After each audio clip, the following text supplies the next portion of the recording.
Bismillahirrahmanirrahim. Assalamualaikum warahmatullahi wabarakatuh.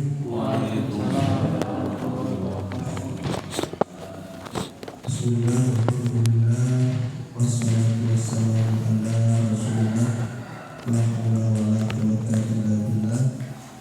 Rabbi shrah li sadri wa yassir li amri wahlul 'uqdatam min lisani yafqahu qawli.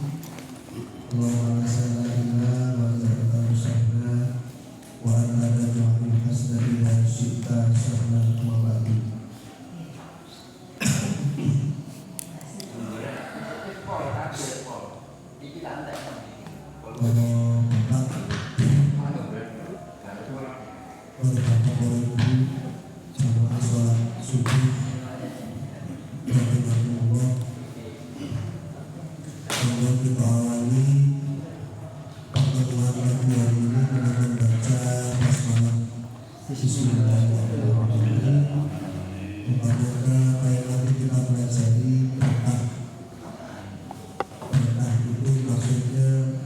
Ini yang dipelajari semoga membuat kita makin baik, makin takut kepada Allah, dan amal solehnya makin baik.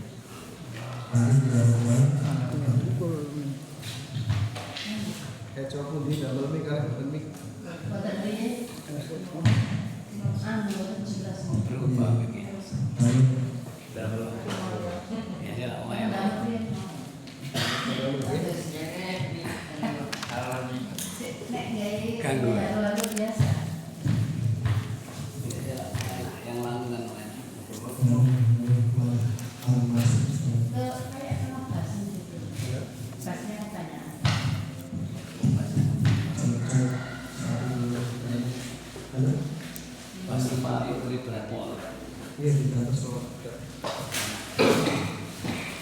Saat menikah mlebet hadis yang ke-100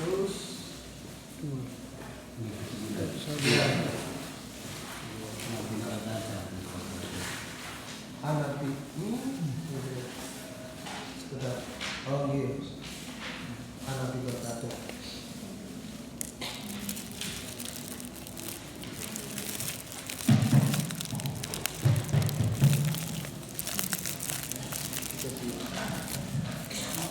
Insyaallah masuk hadis 109. Bulan kemarin sudah bilang bahwa ini insyaallah babnya itu bab yang umum, kumpulan-kumpulan bab tertentu, tapi masih ada kaitannya dengan sholat jamaah atau dengan jamaah. Hadis 100 yang ke-9, hadisnya pendek, monggo saran-saran diikuti. An Abi Qatadah Al-Haris bin Rabi'i Al-Ansari radhiyallahu anhu qala Rasulullah sallallahu alaihi wasallam idza dakhala ahadukumul masjida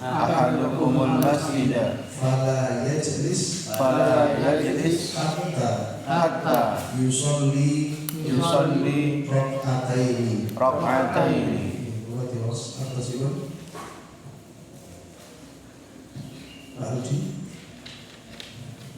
Dari Abu Qatadah radhiyallahu anhu, Al-Haris bin Rabi'i Al-Ansari, ia berkata, Rasulullah sallallahu alaihi wasallam bersabda, jika salah seorang dari kalian masuk masjid, maka hendaklah ia tidak duduk hingga terlebih dahulu mengerjakan sholat 2 rakaat.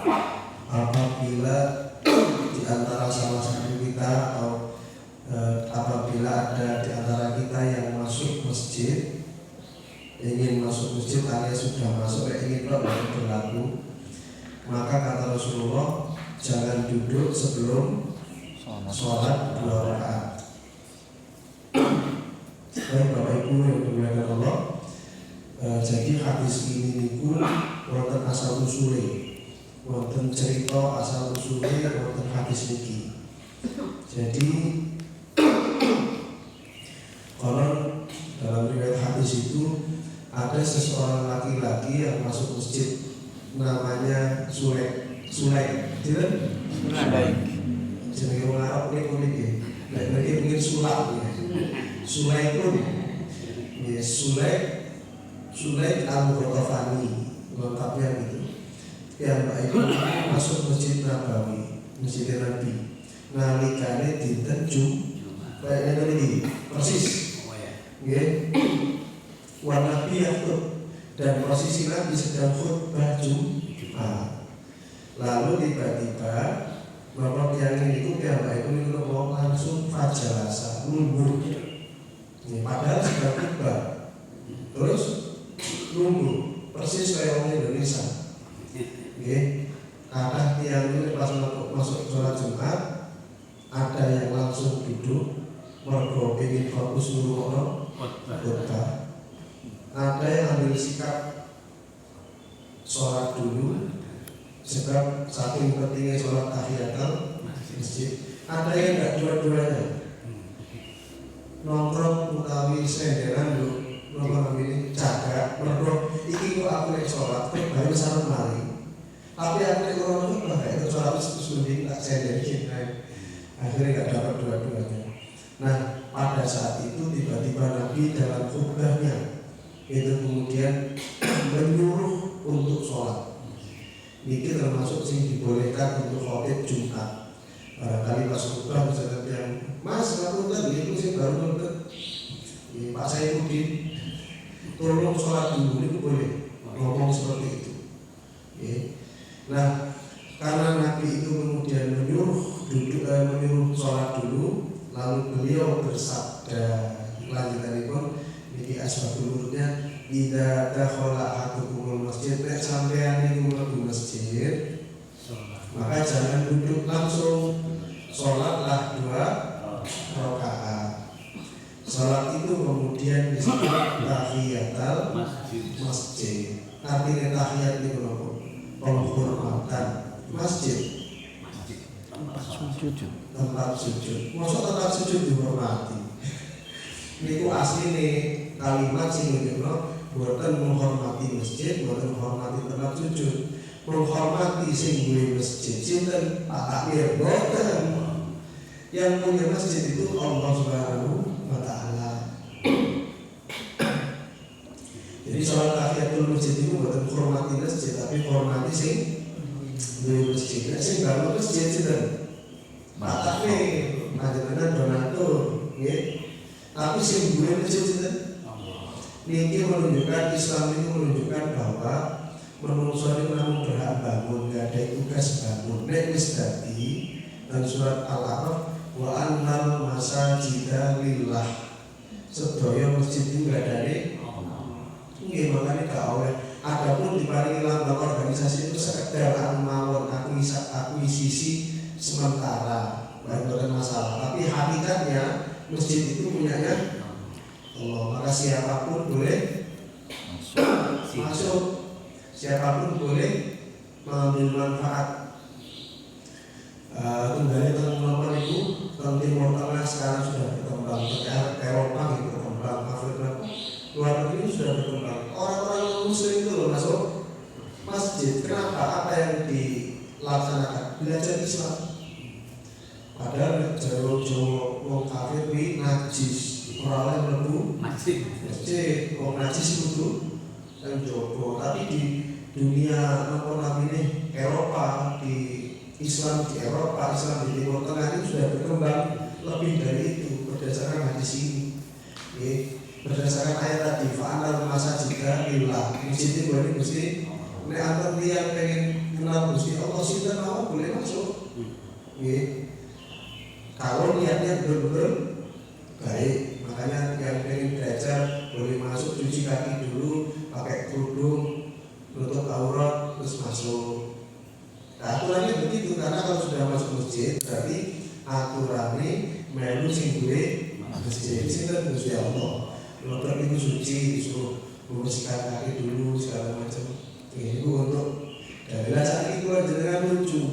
Wong teng Eropa yang wong kafir Islam paling mlebu masjid, di Indonesia sih mau muslim dhewe kalau mlebu masjidnya digombok romaket khawatir umurnya hilang. Akhirnya betul saumurnya sih saumurnya hilang. Betul betul saya belum tidak masjid, betul pun kata situ masjid, betul sih mesra oleh masjid. Tapi yang saya kira boleh lari rombongan zaman saat ini aras-arasan dan masjid. Pergi rombong baku masjidnya tutup. Masjidnya rombong tutup. Padahal Pak Yusron, jangan Pak Catur, jangan di situ tentang masjid. Mari nyolong masjid udah ini masjid. Masjid itu tempat teraman bagi saya dulu. Kalau saya masjid itu dibuka bongkar atau dikunci. Adapun kalau kota amal hilang tinggal diatur saja sebenarnya gimana caranya tidak hilang. Setiap hari diambil kan bisa, gitu. Untuk sholat duhur atau sholat subuh diambil. Atau kotaknya dibalik setrum gitu ya. Jadi pelajaran pertama bahwasanya masjid itu tempat yang sangat baik, sangat sakral, tapi sangat familiar sebenarnya. Bisa dimasuki siapa saja, termasuk orang-orang yang mungkin buatan iman itu buatan terlalu dhuwur, buatan terlalu sempurna, tidak apa-apa. Bahkan zaman Nabi ini familiar, ini masyhur. Wonten tiyang masjid kok uyuh. Sebab masjidnya apa? Asir. Enggak tahu kalau itu masjid, orang Badui, orang kampung, nanti dikira WC umum. Akhirnya masuk dan tinggal pojokan, agak jauh-jauh. Tinggal pojokan. Itu masjid. Tidak berpipis. Saat ini lah benar lagi. Ya orang masjid kita ini. Sepi. Ya karena tadi tidak ada unsur kenyamanan untuk di dalam.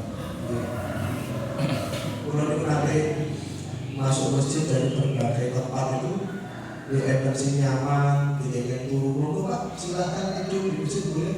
AC tidak perlu dinyalakan, mungkin lebih nyaman Bu. Barang di satu tempat itu wis engkok boyok Arab. Stop Pak. Masjid bukan tempat tidur, sana di luar saja. Ya Allah ya Ilahi, kuatin kira. Akhirnya kalau keluar sama mas jangan di sini kepotong. Ya Allah ya Rabbi. Itu coba tadi dibuka.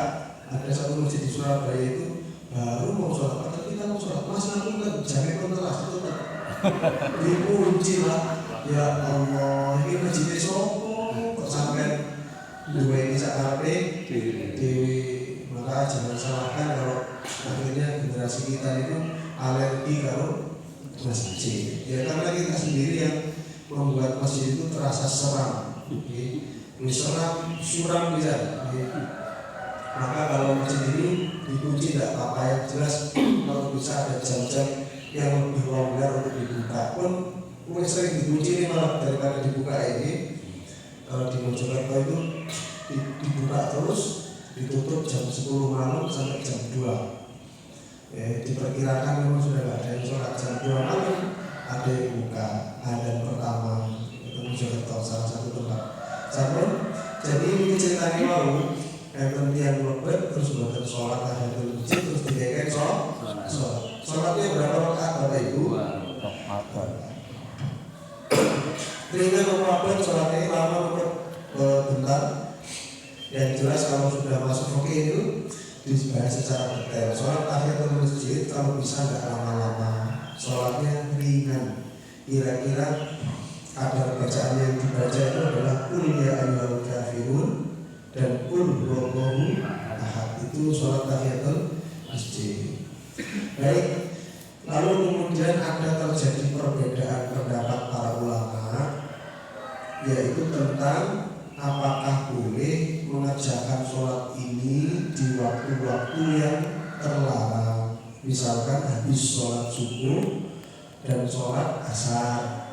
Saya mulai cerita ini kalau orang harus boleh dia mau balik calon mantu terus baru dites sholat asar, nari asar atau sholat sunnah. Ini mau kantor apa betul? Ini makanya ini para ulama pun berbeda pendapat ya. Yang pertama itu adalah mazhabnya Imam Abu Hanifah dan Imam Ahmad, mazhab Hanafi, mazhab Hambali. Niku pendapatipun buatan kantuk sholat sunnah nek mantun asar kali mantun subuh. Nomor hadis berdasarkan dohir larangan sholat sunnah nopo mawon. La sholata ba'da subhi. Dulu pernah kita sampaikan di awal ini. Tidak ada sholat, maksudnya sholat sunnah ba'da subhi saat mantune subuh. Wa rohat tatap asam sampai matahari terbit. Kemudian tidak ada sholat sunnah ba'dal asri hatta taghiba asam sampai matahari terbenam. Itu yang pertama, pendapat yang pertama, tidak boleh sholat sunnah. Apapun sholat sunnah itu tidak boleh. Nek Jumatan mau wajib kan itu apa? Nggih. Karena kan waktunya kan Jumat libur nggih. Maka itu. Kemudian menurut pendapat selanjutnya yaitu Imam Syafi'i dan yang lainnya itu Jawa Zubarika bila karohiyah, dibolehkan sholat sunnah apa saja tanpa ada hukum makruh ya,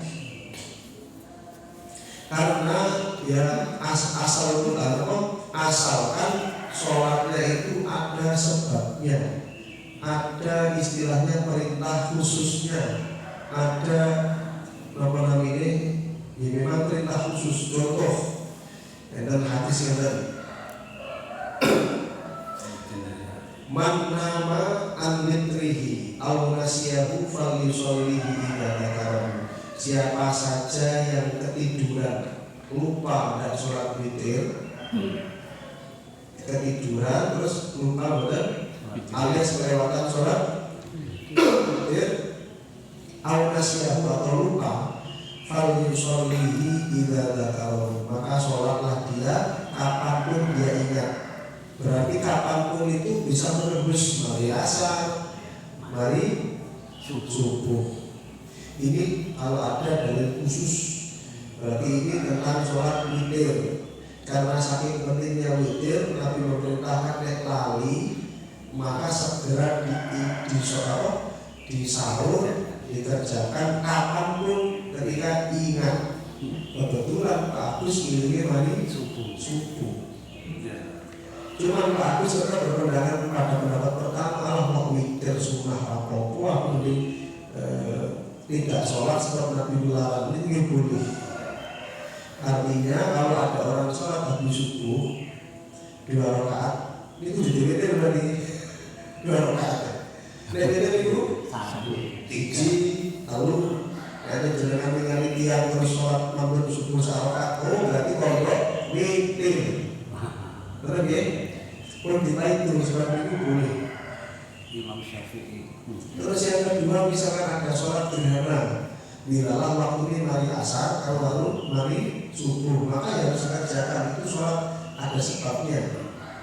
Maksudnya hukumnya memang apa? Sunnah mu'akkadah atau kifayah. Sunnah mu'akkadah. Sholat mayit termasuk nanti fardu kifayah itu juga boleh.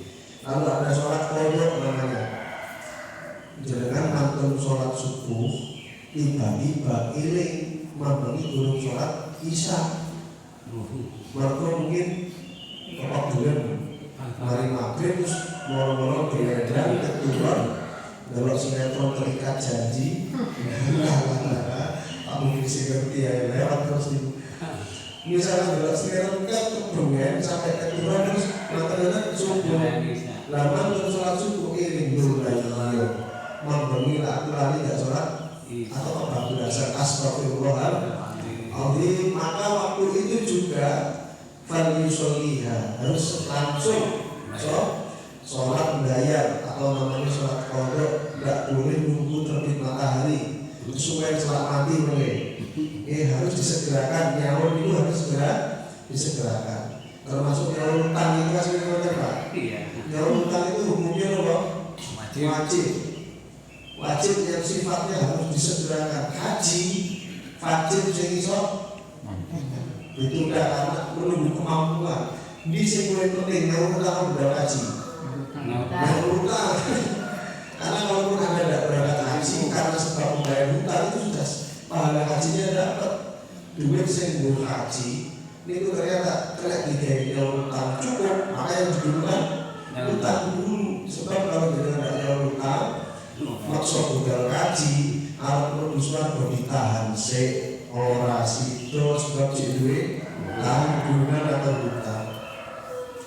Itu kemudian ada lagi sholat yang ada sebab, yaitu sholat tahiyatul masjid, termasuk hadis yang tadi. Maka kalau sholat tahiyatul masjid itu boleh. Contoh, waktu ini jangan sholat subuh, boleh sholat subuh. Kan waktu nanti sholat sunnah. Terus waktu dulu cukup rokok, terus pengen masjid boleh. Ini udah kayak ngamal hadis boleh sholat 2 rakaat. Sholat namanya tahiyatul masjid. Jadi ini sholat yang ada sebab. Yang dilarang Nabi di sini adalah apa? La sholatan, maksudnya sholat sunnah mutlak. Ya apa sholat sunnah mutlak itu? Sholat sunnah sih buatan jenenge buatan sebabnya. Jangan makan sholat subuh terus pengen sholat dengan nawar. Itu jenenge sholat sunnah mutlak. Sholat sunnah dengan nawar. Ini sholat sunnah apa bu? Bu mau jenenge kok sholat sunnah dari buatan kantor. Tapi ada jalan tahiyatul masjid boleh. Nyawa utang boleh. Jadi agama itu bukan yang dari umum yang dibawa di umum, yang khusus ya tetap diberlakukan khusus tetap bisa. Jadi simpel. Jadi seperti itu. Terima kasih Ibu, ada yang ditanyakan tentang masalah sholat? Bu Eda sepertinya mau nanya. Misalnya kalau sholat sunnah, misalnya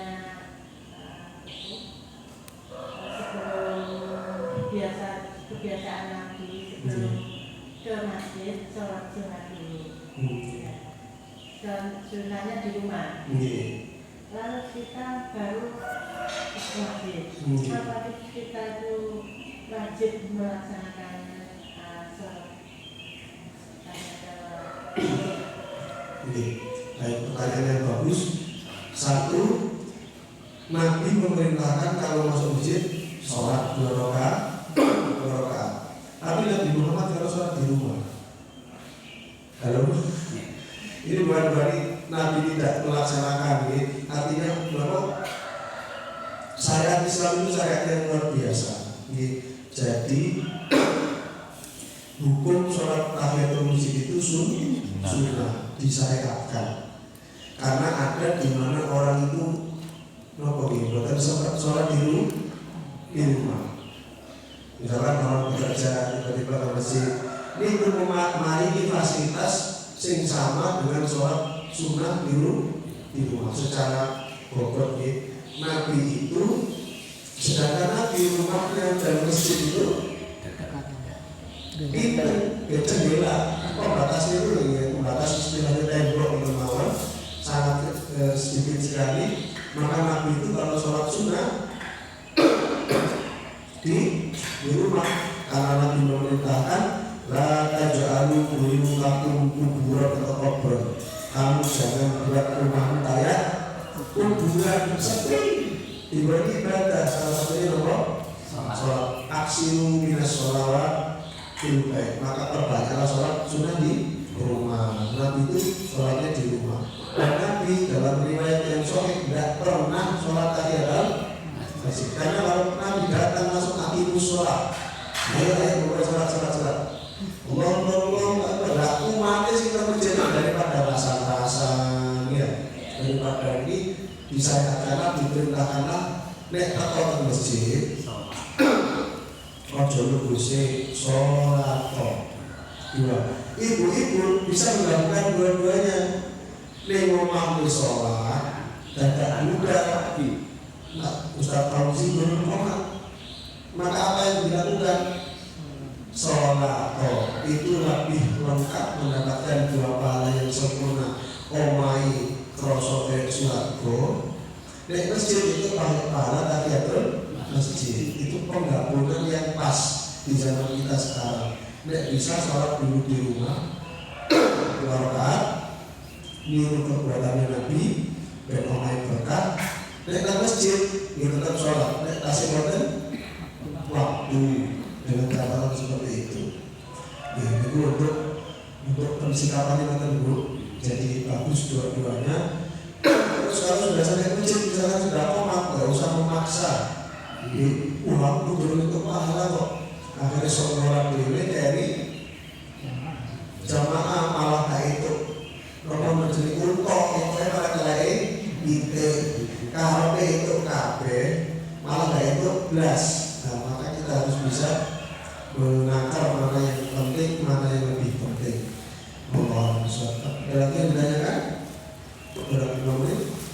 Barangkali ibu masih ada yang kurang jelas atau mau bertanya masalah yang lain tentang apa namanya tahiyatul masjid ini? Tidak ada. Aisyah?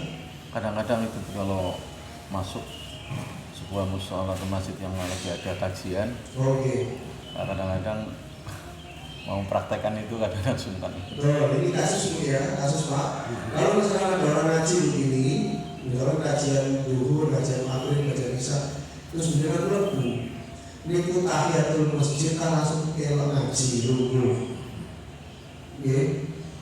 Ini kita bantu fatwanya akhirnya panjenengan sebagai. Tapi yang jelas dulu ilmu bagusnya sholat dulu. Bagusnya sholat dulu karena Nabi memerintahkan ini sangat terikat sekali dan mendesak. Kalau masuk masjid segera laksanakan sholat 2 rakaat.